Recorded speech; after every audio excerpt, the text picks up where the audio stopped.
Salut à toi, bon j'espère que tu vas bien. Alors, je préfère te prévenir directement, cette vidéo aujourd'hui, elle va plus être tournée autour de la spiritualité plutôt que de l'optimisation, de la santé hormonale, de la musculation, etc. Donc, cette vidéo, elle va vraiment être tournée sur la concentration. Elle va surtout s'adresser aux personnes qui ont un objectif précis, aux personnes qui visent haut, et surtout aux personnes qui ont besoin d'énormément de concentration pour atteindre leurs objectifs et pour exceller dans leur domaine. Donc voilà. Bon, sans plus tarder, commençons. On va passer sur l'écran. Je t'ai fait un schéma comme d'habitude. Bon, pour le coup, là, il est beaucoup plus balèze. Mais voilà, il y a vraiment toute la valeur à l'intérieur. Et je pense que tu ressortiras de cette vidéo avec beaucoup de connaissances. Et il faudra surtout passer à l'action à la fin, tu verras. Alors voilà la composition de ce qu'on va traiter aujourd'hui. On va commencer tout doucement avec l'illusion de l'équilibre. L'équilibre est le mot poli que les gens utilisent pour justifier pourquoi ils ne se lancent pas à fond. Ça sonne noble, raisonnable, même admirable, mais si tu essaies de bâtir quelque chose d'extraordinaire, quelque chose qui déchire le tissu du médiocre, l'équilibre n'est pas seulement un mensonge. C'est une cage, tu crois être sage, en réalité tu cherches juste à éviter l'inconfort et l'obsession. L'équilibre est ce qu'on te vend pour t'empêcher de voir à quel point ta vie s'échappe pendant que tu te distrais. C'est subtil, et c'est bien là le danger. Tu ne verras pas que ça te tue avant d'être trop engourdi pour t'en soucier, tu commenceras à avoir l'impression d'être toujours occupé, mais de ne jamais avancer, comme si quelque chose de profond mourait en toi, sans que tu puisses le nommer. Voilà le symptôme, la maladie, c'est l'équilibre. L'idée d'une vie équilibrée paraît séduisante, en théorie, comme un cercle parfait. Mais ceux qui ont réellement changé le monde, ceux que nous citons, étudions, imitons, eux, n'étaient pas ronds. Ils étaient tranchants, intenses, incontrôlables, brûlants à plein régime. Ils ont renoncé à des choses, ils ont déçu des gens, ils ont manqué des anniversaires, ignoré des messages, esquivé des soirées, et dit non plus que quiconque. Parce qu'ils avaient quelque chose qui comptait plus que l'approbation. Et non, ils n'étaient pas équilibrés. Ils étaient concentrés sur eux-mêmes et sur leur étoile du Nord. L'équilibre est réconfortant. Il te permet de te sentir productif sans menacer ton identité. Tu peux écrire ton journal, méditer, et pourtant échouer, sans en avoir l'impression. Tu appelles ça prendre soin de toi, c'est pour ça que c'est dangereux, tu pourris, et tu appelles ça du repos. La vraie croissance vit à la frontière de l'inconfort. Quand tu es fatigué, quand tu as peur, quand tu sens que tu vas casser, c'est là que ça compte, pas quand tu sirotes du thé au milieu d'une routine parfaite. La vie moderne est une longue berceuse. Tu es bercé vers l'engourdissement par Netflix, le porno, les distractions saines, et même ta to-do list. Tout est adouci, filtré, stérilisé, mais tu n'es pas fait pour être dans le confort. On t'applaudira pour avoir joué la sécurité, on te félicitera pour tout gérer, mais la vérité c'est que ces applaudissements meurent avec eux. Ta vie, elle, continue. Et toi, tu restes avec ce que tu n'as pas construit. Rien ne reste en place, ni ta concentration, ni ton esprit, ni ton but. Tout se dégrade si tu ne combats pas. L'obsession n'est pas une option, c'est le seul antidote à l'entropie. Détourne ton regard de ta mission, elle rouille. Laisse entrer une chose inoffensive et elle se multiplie. Bientôt tu te noies dans les choses inoffensives. Quand tu essaies d'équilibrer tout, tu deviens rien. Tu te divises en rôles, le travailleur, l'ami, le partenaire, le rêveur, jusqu'à ce que ton âme se disperse. Tu oublies même ce pourquoi tu te bats. Chaque version de toi veut autre chose, l'une veut scroller, l'autre veut construire, l'une veut de la validation, l'autre de la solitude, et toi, tu veux juste que ça cesse. Tu as l'impression de fuir de partout, que ces morceaux de toi sont partout sauf là où tu es. Voilà ce que l'équilibre fait, il fracture le soi. Tu vas mourir, pas en théorie, en réalité. En ce moment, une horloge tourne avec ton numéro dessus, marquant la fin, et toi, tu parles encore d'équilibre, vie-travail, comme si tu avais le temps. Tu fais semblant que tu deviendras sérieux plus tard, qu'un jour tu te lanceras à fond, mais ce « un jour » n'est qu'un mécanisme d'évitement, une fable pour justifier de remettre ta vie à demain. La question n'est pas de savoir si l'horloge tourne, mais si tu te réveilleras avant qu'elle s'arrête. Tu n'as besoin de l'approbation de personne pour te lancer à fond. Pas besoin que ta mère comprenne, pas besoin que tes amis t'applaudissent. Tu dois juste arrêter d'attendre que tout se sente juste parce que ça ne le sera jamais. Reprends ton droit d'être obsédé, d'être extrême, d'aller trop loin, de choisir une chose si pleinement que rien d'autre ne survit. C'est là que réside ta liberté, pas dans l'équilibre. L'équilibre te demande de négocier avec ton ambition, L'intensité te dit de défoncer le mur. Tu n'es pas là pour être raisonnable, tu es là pour être indéniable. Tu dois construire un mur autour de ton but, pas pour empêcher le monde d'entrer, mais pour t'empêcher de sortir.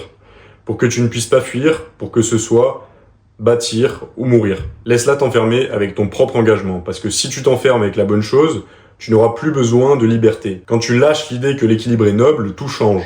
Le brouillard se lève, ce n'est pas que tu gagnes en clarté, c'est que tu perds tes excuses. Tu vois enfin ce qui doit disparaître et tu commences à couper. La vraie clarté ne fait pas du bien, elle fait mal, comme si tu trahissais le monde. Mais tu ne trahis personne, tu te choisis enfin. Tu la fantaisie, tu le rêves de tout faire, tu n'as pas besoin de tout, tu as juste besoin d'une chose qui dévore tout le reste et qui te fait sentir comblé. Et si tu n'es pas sûr de ce que c'est, si tu n'es pas sûr de ton but actuel, alors ce but c'est toi. Travaille sur toi pour l'instant. Une fois que tu acceptes que l'équilibre est un mensonge, tu es prêt pour la vérité. L'élimination est le seul chemin. Tu ne trouveras pas la concentration en ajoutant plus, tu la trouves en supprimant tout ce qui n'a pas sa place. Et ça commence maintenant. La dure réalité est de l'élimination. L'élimination est laide, agressive, inconfortable. Tu n'es pas en train de ranger ta vie, tu mets le feu au bois mort et tu restes dans la fumée parce que tu sais au fond de toi que rien ne pousse dans une forêt encombrée. Les gens pensent que la concentration dépend de ce que tu fais. En réalité, elle dépend de ce que tu acceptes d'arrêter de faire. Pour toujours, sans nostalgie et sans culpabilité. Au moment même où tu songes à éliminer quelque chose, ton cerveau se rebelle. Toutes les excuses que tu as inventées surgissent d'un coup. Et si j'en ai besoin plus tard? Mais c'est juste pour me détendre, je vais passer à côté de quelque chose. C'est ton cerveau animal qui se bat pour sa drogue. Cette résistance, c'est le signal que tu t'approches du vrai sujet. Ce n'est pas censé être facile, si ça l'était, tu serais déjà inarrêtable. La plupart des gens ne dépassent jamais le stade des excuses, ils négocient avec eux-mêmes jusqu'à ce que rien ne change. Ils ne goûtent jamais à la liberté brute, terrifiante de l'élimination réelle. Tu ne réduis pas tes distractions, tu les tues, tu ne diminues pas, tu coupes net. La soustraction n'est pas un ajustement poli, c'est un couteau. Et oui, parfois tu supprimes des choses que tu aimes vraiment, c'est le deal. Si tu veux tout, tu n'as rien. Si tu veux une chose, tu reçois tout ce qui vient avec. Jette ton téléphone hors de la pièce, pas pour un bloc de concentration de 30 minutes, pour toute la journée, pour des semaines, jusqu'à sentir ce manque, cette panique, et comprendre que ton esprit cherche désespérément la dopamine que tu lui distribues goutte à goutte depuis toujours. Remarque l'envie de vérifier. C'est l'addiction qui parle. Assieds-toi et laisse-la brûler. Chaque fois que tu surpasses cette envie, ton cerveau se reprogramme. Lentement, l'euphorie vient du progrès, pas des notifications. Et allons plus loin, il y a des gens que tu aimes, mais qui nuisent à ton travail. Famille, amis, partenaires. S'ils ne sont pas alignés, ils sont un poids attaché à tes chevilles. Aime-les à distance ou accepte de couler avec eux. Tu auras l'impression d'être un traître, ils te feront culpabiliser, ça fait mal, mais c'est mieux que de te haïr pour ce que tu n'as pas construit. N'attends pas d'applaudissements, attends-toi à la résistance, à la colère, à l'incompréhension. C'est la preuve que tu n'es pas juste en train de réarranger ta zone de confort, tu es en train de la détruire. Ce n'est pas une dopamine détox, ce n'est pas un défi ni une expérience de 7 jours, c'est permanent, impitoyable. Tu arrêtes de te laisser des passes droits, finis-le juste cette fois, finis-le, j'ai bien mérité une pause. Plus tu es brutal, plus le silence s'installe vite dans ta tête. Chaque habitude inoffensive est un pipeline vers la médiocrité. Junk food, musique de fond, scroll paresseux, ragot. Ça a l'air innocent, ça ne l'est pas. Ce sont des termites. Laisse-les assez longtemps et tu te réveilleras un matin à te demander pourquoi tu ne te sens plus vivant. Mais j'ai besoin de m'amuser, de me détendre, de souffler. Non, tu as besoin de progrès. Tu as besoin d'élan. Une fois que tu y goûtes, tout le reste a un goût de cendre. Remplace la fuite par l'action, tu verras. La première semaine est un enfer. La deuxième, tu riras de voir combien de temps tu t'es contenté de miettes. Le jeu n'est pas qu'est-ce que je peux garder malgré tout. Le jeu est qu'est-ce que je suis prêt à sacrifier pour obtenir ce que je veux. Voilà le vrai test. Les gens parlent de limites, oublie ces limites, construis des murs, creuse des douves, tends des pièges à ton ancien toi, moins que ça, et tu négocies avec ta propre autodestruction. Chaque objet autour de toi te tire soit vers le travail, soit vers la déchéance. Parcours ta chambre, ton téléphone, ton agenda. Si ça ne sert pas directement ta mission, dehors. Pas de débat, pas de pitié. Fais de l'élimination un rituel, pas un événement ponctuel. Une fois par mois, brûle l'excédent. Observe ta clarté qui s'installe dans ta tête, la précision de ton instinct, rends ça dramatique, transforme-le en cérémonie si tu veux, marque le coup pour te souvenir de ce que ça fait d'être plus léger. Ça va être dur, Tu te sentiras seul, ennuyé, anxieux, des manques pour des choses que tu n'aimais même pas tant que ça. C'est la preuve que tu fais ce qu'il faut. L'addiction ne concerne pas que les substances. Elle concerne aussi l'attention, la stimulation, la validation, le bruit. Puis le silence finit par s'installer. D'abord il terrifie, ensuite il devient un cadeau. Dans ce silence, tu entends enfin le vrai son de ton travail. Quand ça arrive, tu ressens une poussée de puissance que tu ne soupçonnais pas. Toute l'énergie que tu gaspilles, enfin de retour chez toi. Sois le méchant de ta propre histoire s'il le faut. Coupe, tranche, brûle et ne t'excuse pas. Plus tu défends tes frontières, moins tu auras besoin de le faire. Tes résultats parleront d'eux-mêmes, même si tes amis arrêtent d'appeler. Les gens te jugeront, ils diront que tu as changé, tant mieux. Change tellement que tu deviennes méconnaissable pour la version de toi-même qui perdait son temps. Ceux qui comprennent resteront, les autres s'éloigneront, laisse-les. Il y a une raison pour laquelle la plupart des gens ne s'échappent jamais. Fixe un standard si élevé que seuls les extraordinaires survivent, à l'intérieur, toi y compris. Abandonne l'idée que tu as besoin de permission pour éliminer quoi que ce soit, ta vie et tes responsabilités, et ta concentration aussi. Personne ne la protégera à ta place, assume tes choix, assume tes résultats. Si tu n'es pas fier de ton travail, ce n'est pas parce que tu en as fait trop, c'est parce que tu as laissé trop de choses exister. Filtre ton monde avec une seule question, est-ce que ça me rend meilleur ou plus faible ? Si plus faible, coupe, pas de débat, pas de culpabilité. Voilà où commence la vraie liberté, quand rien d'inutile n'a accès à ton esprit, ton temps et ton espace. Au début, l'élimination ressemble à une punition, mais bientôt ça bascule. Tu recommences à avoir faim, ton attention s'allonge, tranchante, prédatrice, cherchant le défi, le travail, l'impact. Le monde rétrécit, ta mission grandit. Tu arrêtes de regretter les anciens plaisirs, tu commences à avoir besoin du travail. Un jour, même tes distractions deviennent des outils, l'envie de fuir se transforme en envie de construire. C'est le signe que tu es allé loin. Voilà comment tu deviens accro à la bonne chose, pas par discipline, mais par famine de tout le reste. Alors le travail commence à t'appeler, tu en as envie, il te manque quand tu n'y es pas. C'est là que tu sais que tu as basculé. La plupart des gens n'essaieront jamais. Ils tournent autour, ils désencombrent, ils détoxent, ils font des pauses, mais si ça va jusqu'au bout, tu découvriras quelque chose de terrifiant et de magique. Il ne reste plus que toi et le travail. Tout l'espace que tu as libéré se remplit d'énergie, de concentration et d'une joie étrange. Le monde devient silencieux, le travail devient la seule chose qui compte, et pour la première fois de ta vie, tu n'as plus envie de fuir, tu en veux plus. Alors tu verras ce qui arrive quand le seul shoot qui reste, c'est le travail lui-même. Et pourquoi c'est la plus grande addiction que tu connaîtras jamais. Paragraphe 3, l'anéantissement de l'addiction. Arrachons le pansement d'un coup. La plupart des gens ne veulent pas se débarrasser de leur addiction parce qu'au fond, ils ont peur qu'il n'y ait rien d'autre de bon de l'autre côté. Toute leur économie émotionnelle repose sur de petites doses de dopamine, le téléphone, les grignotages, Netflix, le scroll infini, le swipe, la fausse urgence, le bruit de fond. Mais voici la vérité. Si tu élimines tout le reste, toute cette énergie agitée, affamée, désespérée, tu n'as plus qu'un seul endroit où aller, ce que tu n'as pas occupé, le travail. Ce n'est pas une tactique de motivation, c'est de la chimie de base. Tu ne deviens pas moins addict, tu changes juste de fournisseur. Quand tu supprimes chaque autre shot de dopamine, le cerveau ne cesse pas d'en vouloir plus, il part à la chasse. C'est pour ça que le travail commence à t'appeler. La même démangeaison qui te poussait à vérifier Instagram pour la 20e fois commence à te ramener vers la tâche. C'est le même mécanisme. Sauf que maintenant, tu es à la fois le dealer et l'addict, et la drogue, c'est ta propre production. Pour la première fois, faire les choses difficiles commence à ressembler à un soulagement. Tu t'assois et, au lieu de l'anxiété, tu ressens un étrange confort. Tu sens ce petit shoot, cette petite montée. Non, ce n'est pas le rush pur que tu avais avec la malbouffe ou l'absorption sociale, mais c'est réel et ça s'accumule. C'est auto-renforçant. Au début, tu ressens le manque. Ton cerveau hurle pour récupérer l'ancien. Mais au fil des jours, il commence à se recalibrer. L'acte de finir quelque chose, de construire, de déplacer l'aiguille, devient ton seul vrai shoot. La fierté de voir ce que tu as construit, ce que tu as enduré, ce que tu as poursuivi, commence à concurrencer les gratifications rapides.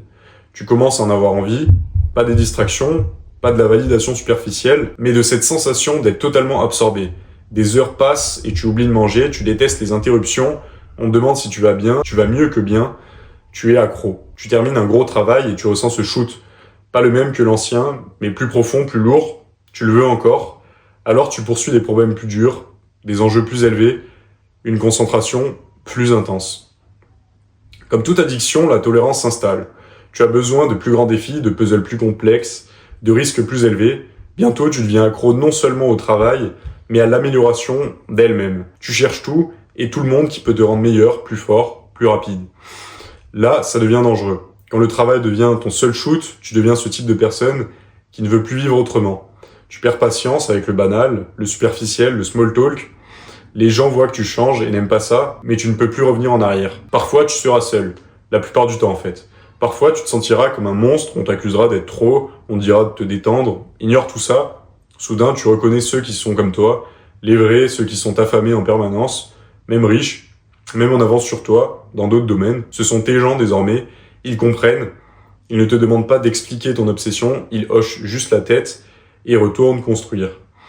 Voici le twist. Plus tu travailles, plus tu reçois de récompenses. Pas de l'extérieur, mais de l'intérieur. C'est une boucle addictive que tu as construite toi-même et tu tiens le levier. Tu n'as plus besoin de validation, tu ne comptes plus les likes, les abonnés, les applaudissements.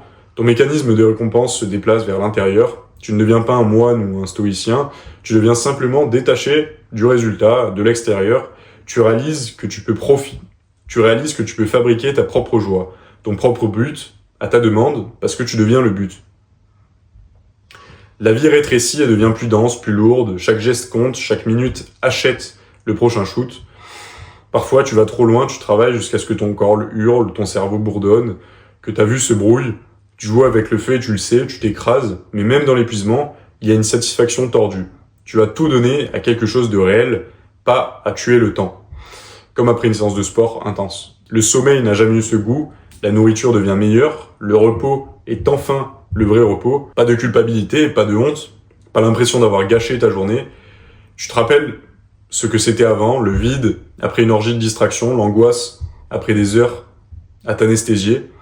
Désormais, la seule fois où tu ressens l'anxiété, c'est quand tu n'es pas en train de construire, tu dois te retenir, pas te pousser. Tu vis maintenant là où la plupart des gens n'osent pas aller, au bord de tes capacités, toujours en train de progresser et de tester tes limites. C'est risqué, c'est solitaire et parfois brutal, mais c'est vivant. Tu réalises que tu ne peux pas te reposer, pas longtemps. La machine que tu as construite a besoin de carburant et le seul carburant, c'est la sueur, la pensée et la concentration. Ça fait peur aux autres, ils voient les conséquences, ils voient tout ce que tu as dû brûler pour arriver là, mais pour toi, ça ne ressemble même plus à un sacrifice. Ça ressemble juste à la vie. Voici où la magie se produit. Tu te réveilles et ta première pensée, c'est le travail. Pas ton téléphone, pas les notifications, pas une distraction. L'envie de faire le dur devient un réflexe. Tu deviens nerveux si tu restes trop longtemps loin de là, comme un addict séparé de sa dose. C'est là que tu sais que tu y es. Le monde peut t'offrir tous les jouets brillants, tous les frissons bon marché. Tu hausses juste les épaules et tu retournes construire. Tu as construit un système immunitaire, pas une discipline, mais par pure nécessité. Maintenant, tu as la preuve. Si tu peux devenir accro à ça, tu peux devenir accro à n'importe quoi. Alors choisis bien. Voici le dernier morceau. Tu ne peux pas tricher, tu ne peux pas hacker ton chemin ici avec de la volonté seule. Tu dois vraiment te demander ce que tu veux et être encore plus honnête sur ce que tu es prêt à brûler pour l'obtenir. C'est parfois laid, parfois beau, mais toujours digne.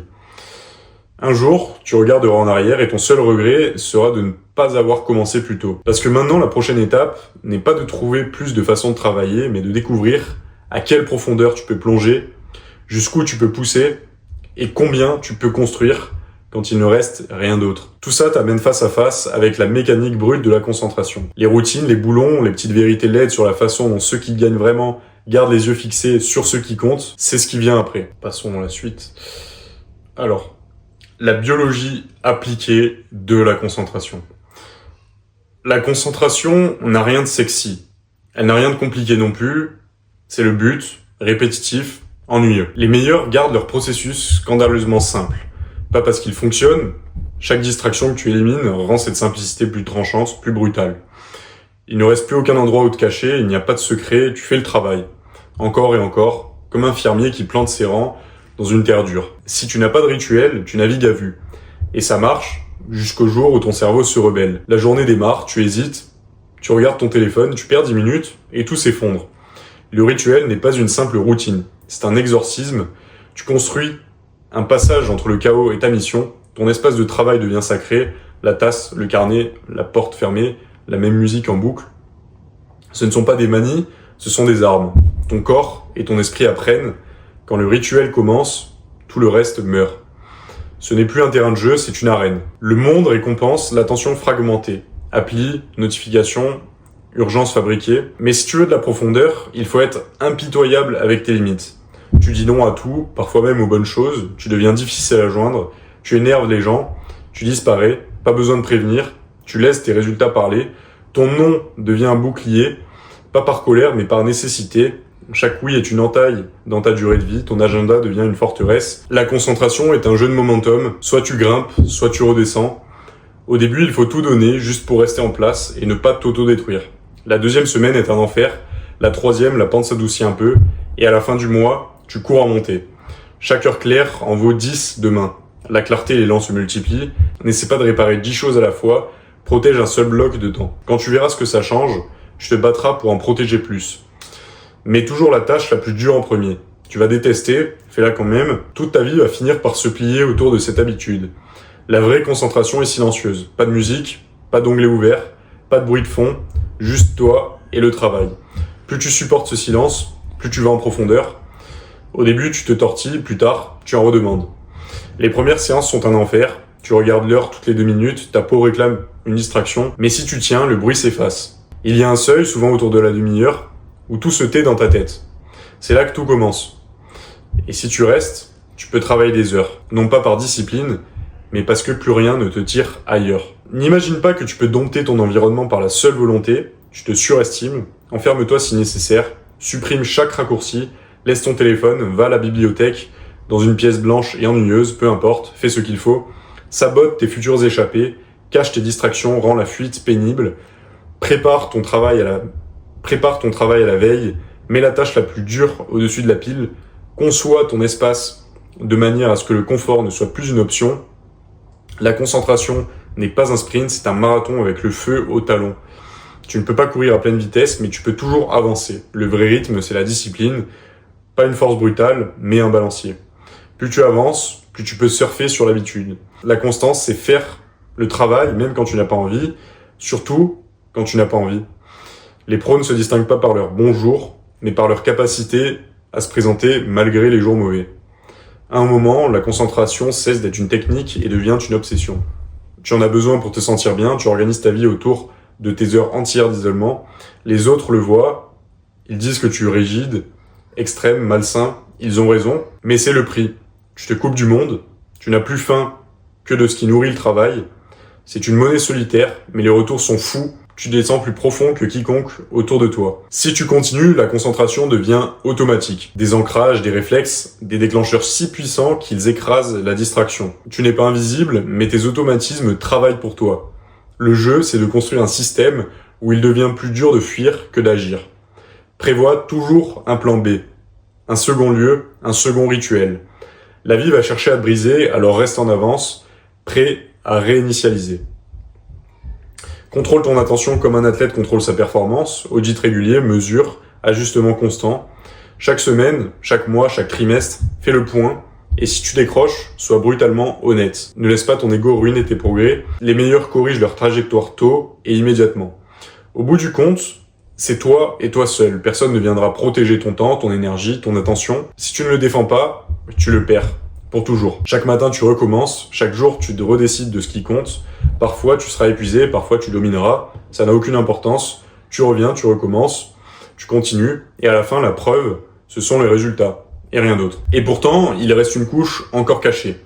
Des zones de ta vie que tu n'as même pas remarquées. Des sangsues invisibles, des assassins silencieux de ton attention et de ton élan. Il est temps de braquer la lumière dans chaque recoin sombre et de décider une fois pour toutes ce qui reste et ce qui disparaît. L'inévitable sacrifice. Voici la partie dont personne ne te prévient. Tu veux une concentration extrême, une détermination inébranlable, des résultats dignes d'une obsession. Le prix n'est pas payé en effort. Il se paie en abandonnant le confort, les distractions et parfois même les personnes qui t'apportaient autrefois un sentiment de sécurité. C'est la partie qui paraît injuste, mais c'est aussi la porte vers la puissance. Tu ne peux pas tout garder et t'élever. La vie ne fonctionne pas ainsi. L'univers se moque de ce que tu veux à moitié. Il ne répond qu'au sacrifice. Cela signifie mettre de la vraie peau en jeu. Jeter au feu des choses que tu aimes vraiment. Renoncer à ce dont tu étais fier. Si ça ne fait pas un peu mal, ça ne compte pas. Tu ne peux pas avancer en traînant ton ancien toi derrière toi. tu dois brûler le pont et jeter la carte. C'est ici que la plupart abandonnent, car la nostalgie semble plus sûre que devenir quelqu'un de nouveau. Si tu ne perds rien, c'est que tu ne changes pas. Perdre peut donner l'impression de mourir, tant mieux, c'est ainsi que tu sais que c'est réel. Le sacrifice est solitaire, tu verras les autres sortir, se détendre, profiter des pauses qui, pour toi désormais, auront un goût de poison. Ils t'inviteront, ils se demanderont pourquoi tu es si sérieux ou toujours occupé. Certains se vexeront, d'autres s'éloigneront, et tu te demanderas si cela en vaut la peine. Mais la solitude n'est pas un signal d'arrêt, c'est un signal de route. Elle signifie que tu marches sur un chemin que peu choisiront. Parfois, tu auras l'impression d'être un étranger dans ta propre vie, tu parleras une langue que personne autour de toi ne comprendra, et c'est normal, la véritable croissance est toujours solitaire. Au moins un temps, tu cesses de vouloir t'expliquer, tu cesses de chercher des applaudissements. La seule personne à impressionner est ton futur toi. Un jour, tu apprendras à aimer la solitude. C'est là que tu produis ton meilleur travail, là que tu rencontres la part de toi qui avait été enterrée sous tout le bruit. Chaque sacrifice t'arrache une partie de l'ancien toi. Tu abandonnes une version de toi-même pour quelque chose d'inconnu. Le monde tentera de t'attirer de nouveau vers la normalité, mais maintenant, tu sais trop, tu as vu ce que la concentration rend possible, et tu ne peux plus l'ignorer. Il y a un véritable sentiment de perte, parfois tu pleureras même ton ancienne vie, les routines, la facilité, la compagnie, mais tu ne peux pas garder la même peau et espérer grandir. Considère cela comme un rituel, nomme ce que tu abandonnes, dis-lui adieu, remercie-le de t'avoir mené jusqu'ici, puis ferme la porte et laisse-le derrière toi. Chaque nouveau départ naît d'une fin. Le nouveau toi n'a plus besoin des béquilles de l'ancien. Tu auras peur de manquer de quelque chose, peur d'être seul, peur de tout miser sur un seul chemin et de le voir s'effondrer, mais voici le secret, la peur est la preuve que tu as cessé de te mentir. La plupart utilisent des distractions pour fuir leur peur, et toi, tu utilises des sacrifices pour marcher droit dedans. La peur est l'impôt de l'ambition, si tu ne la ressens pas, c'est que tu ne prends pas assez de risques. Elle est la preuve du progrès, le confort est la preuve de la stagnation. Chaque fois que tu traverses la peur, ta capacité s'élargit. Le chemin devient un peu plus large, prépare-toi au rejet.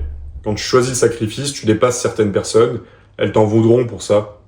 Tes priorités seront un miroir de leurs compromis, cela fait mal. Certains tenteront de te ramener dans l'ancienne danse, ne les laisse pas faire, ils parleront, ils te traiteront d'obsédé, d'égoïste, d'asocial, d'arrogant, laisse-les.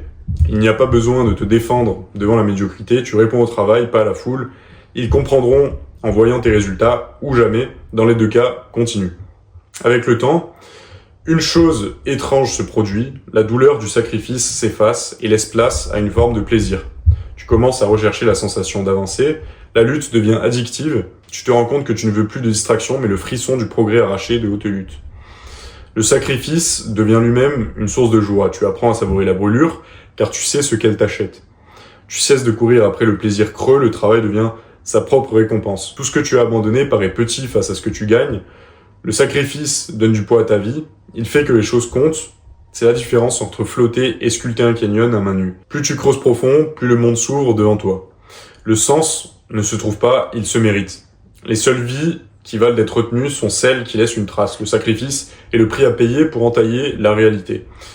Quand tu te verses entièrement dans quelque chose de plus grand que toi, ton travail résonne bien après toi. Il n'y a rien de vide dans le fait de tout donner. Le vide est réservé à ceux qui n'ont jamais osé. À chaque renoncement, tu vois plus clair, tout le bruit, toutes les options, tout s'efface. Le chemin devant toi devient une évidence tranchante, tu sais ce qui compte, tu es enfin libre de le poursuivre de toutes tes forces. La concentration n'est pas un accident, c'est la récompense du sacrifice. Le monde rétrécit, ta mission grandit, tu n'es plus paralysé par les choix, le travail devient évident. Et paradoxalement, tu deviens plus libre lorsque tu abandonnes les choses dont tu croyais avoir besoin. C'est ici que tout s'aligne. Quand tu sacrifies ce qui ne convient pas, la vie cesse d'être une corvée et devient alignement. Comme si toutes les parties avançaient enfin dans la même direction. L'ancienne version de toi aurait appelé ça difficile. Désormais, ça te paraît naturel. Les sacrifices n'en sont plus, ils deviennent comme la gravité qui t'attire. Tu te réveilles avec l'envie de faire la chose difficile, parce que c'est la seule qui fait sens. Tu cesses de douter, car tes actions prouvent chaque jour ton engagement.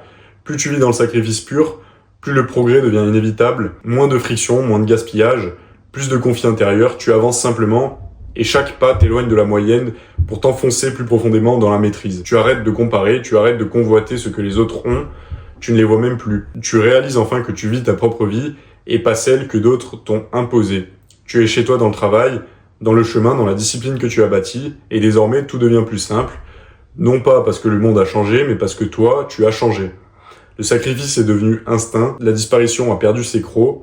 Chaque jour où tu reviens, tu te rappelles de ce qui compte, tu sais dans tes os ce que tu es prêt à brûler pour continuer. Il ne te reste plus qu'une chose, devenir méthodique, impitoyable, au point d'éliminer chaque fuite cachée, chaque parasite, chaque micro-distraction encore présente dans ton écosystème. Car après le sacrifice, la seule chose qui compte est l'audit final et la liberté qui vient par la suite. Et la dernière partie, abandonne le navire. La plupart des gens ne prennent même pas la peine de regarder ceux qui volent leur concentration. Ils voient les évidences comme Instagram, les notifications, les discussions de groupe sans fin, mais ils ne remarquent pas les parasites invisibles. Ces petits crochets qui tirent sur eux dans toutes les directions, drainant leur énergie goutte à goutte. C'est la partie que personne ne veut faire. C'est brutal, mais si vous l'ignorez, vous garantissez l'échec. Vous ne vous contentez pas d'éliminer les distractions, vous les traquez en permanence.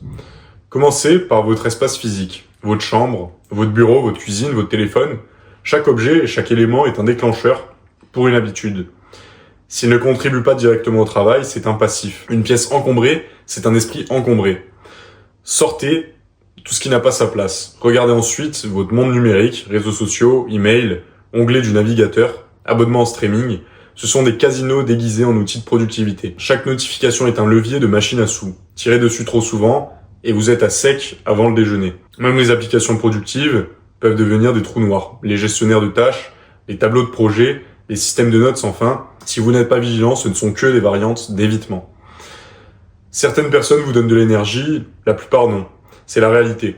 Analysez vos relations avec le même regard froid que pour vos applications. Si elles vous épuisent, elles n'ont pas la place dans votre quotidien. Vous n'avez pas besoin d'ennemis, juste des gens qui gaspillent votre temps, doutent de votre mission, vous maintiennent dans de vieux schémas. Oui, même la famille, parfois, surtout la famille, posez des limites si strictes qu'elles font mal. Si l'amour de quelqu'un est accompagné de sabotage, la distance est un acte de clémence. Vous perdrez des amis, c'est garanti. Mais ceux qui restent après l'évolution valent 10 fois plus que ceux que vous avez laissés derrière vous. C'est dans l'obscurité des habitudes que se cachent les vrais monstres. La nourriture, le sommeil, la caféine, le porno, le cannabis, l'alcool, juste un épisode. Chaque micro-addiction vole votre prochaine heure. Une alimentation de mauvaise qualité engendre un cerveau de mauvaise qualité. Ne tentez pas de faire fonctionner votre esprit avec du carburant bas de gamme et espérer de la brillance. Vous voulez une concentration surhumaine? Protégez votre sommeil comme un obsessionnel. Si votre sommeil est mauvais, vous serez mauvais le lendemain. Tout ce que vous utilisez pour vous sentir un peu mieux est probablement votre ennemi. La dopamine veut que vous poursuiviez, pas que vous créiez. Soyez impitoyable avec les médias. La plupart sont conçus pour vous accrocher, vous rendre passif et remplir votre esprit avec les déchets des autres. Actualité, YouTube, podcast, TikTok, 99% de ces choses n'est que du bruit. Plus n'est pas mieux. Plus signifie plus de distractions. Apprenez juste ce qu'il faut pour passer à l'action. Vous pouvez lire tous les livres de business du monde et rester fauché. Appliquez-les avec rigueur. Le bruit, littéral, comme les musiques, les bruits de la ville, la télévision de fond. Imaginez que chaque fois que votre cerveau divise son intention, vous perdez des points de QI, littéralement. Vous n'avez pas besoin de bande-son pour votre vie. Le silence est là où le travail se multiplie. Essayez de travailler en silence pendant une semaine. Toutes ces petites obligations, peut-être, à faire plus tard, les cafés, les faveurs, les projets éventuels, les paniers d'achat en ligne. Chaque boucle ouverte est un processus en arrière-plan qui brûle votre énergie. Si ce n'est pas un oui absolu, supprimez-le de votre calendrier. Ne sont que les priorités des autres qui s'infiltrent dans votre vie. Votre boîte de réception est un cimetière de rêves des autres. Vous n'êtes pas là pour répondre à tout. Désabonnez-vous de tout ce que vous n'avez pas lu depuis un mois. Les vieux regrets, rancune, anxiété, arguments hypothétiques sous la douche, tout ça est du désordre mental. Ce n'est pas un bonus de s'inquiéter. Déversez votre cerveau sur papier chaque matin. Faites de la place pour le vrai travail. Si votre corps est faible, tout devient plus difficile. Votre corps est une représentation physique de votre esprit. Les corps faibles créent une concentration faible. Renforcez-vous et le mental suit. Bougez tous les jours, même si c'est 5 pompes ou une marche. La douleur n'est pas une excuse, c'est un signal. Si quelque chose fait mal, répétez-le. Ne boitez pas en pensant que vous êtes dur.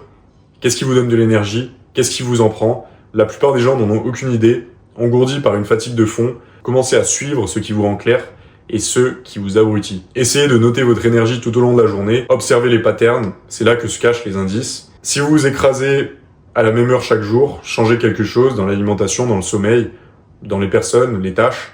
Arrêtez de vivre en pilote automatique. Vous avez besoin d'un rêve si grand qu'il brûle vos excuses. Si votre rêve ne vous terrifie pas et ne fait fuir les faibles, il n'est pas assez grand pour vous faire traverser le sacrifice. Ne réduisez pas le rêve pour l'adapter à vos distractions. Réduisez vos distractions pour qu'elles s'adaptent à votre rêve. Votre vie est la seule chose qui mérite votre obsession. Tout le reste n'est que bruit. Il y a un sentiment particulier lorsque vous terminez cet audit, unique en son genre. Votre vie devient plus petite, mais l'énergie qui l'habite explose. Vous commencez à voir avec une clarté qui fait mal. Vous savez exactement ce qu'il faut couper et pourquoi. Il n'y a pas de retour en arrière. Non pas parce que vous êtes meilleur, mais parce que vous êtes enfin honnête. Vous pouvez maintenant faire face au vrai prix, le coût du sacrifice, et ce que vous êtes prêt à abandonner pour vraiment gagner. L'action est le nerf de la guerre. Passe à l'action. Ciao, ciao.